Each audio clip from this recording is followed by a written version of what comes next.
বিসমিল্লাহির রহমানির রহিম। আজকের এই ঐতিহাসিক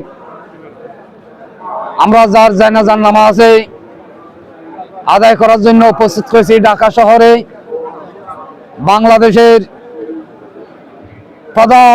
প্রথম সাবেক প্রধানমন্ত্রী, সারা বিশ্বের দ্বিতীয় সাবেক প্রধানমন্ত্রী নারী হিসেবে আমরা পেয়েছি।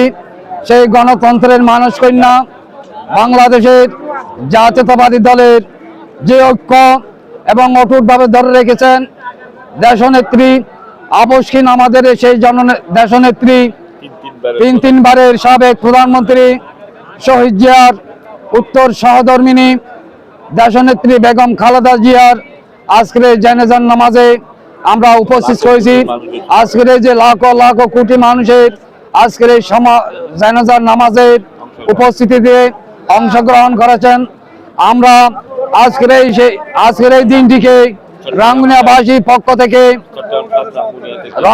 চট্টগ্রাম ৭ রাঙ্গুনিয়ার বাসীর পক্ষ থেকে আজকের এই জানাজার নামাজে উপস্থিত হয়ে রাঙ্গুনিয়াবাসীকে আমরা আন্তরিক মোবারকবাদ জানাচ্ছি।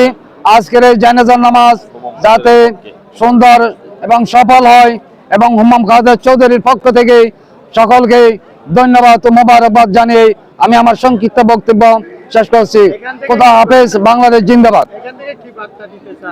এখান থেকে যে আমরা বার্তা দিতে চাচ্ছি যে বাংলাদেশের আপসহীন গণতন্ত্রের মানস কন্যা আমাদের দেশনেত্রী সেই শেখ হাসিনার নির্যাতিত আজকের এই খালেদা জিয়া, আমরা যে বাংলাদেশ বর্তমান অন্তর্বর্তীকালীন সরকার জাতীয় সংসদ নির্বাচনের ত্রয়োদশ তফসিল ঘোষণা করেছে।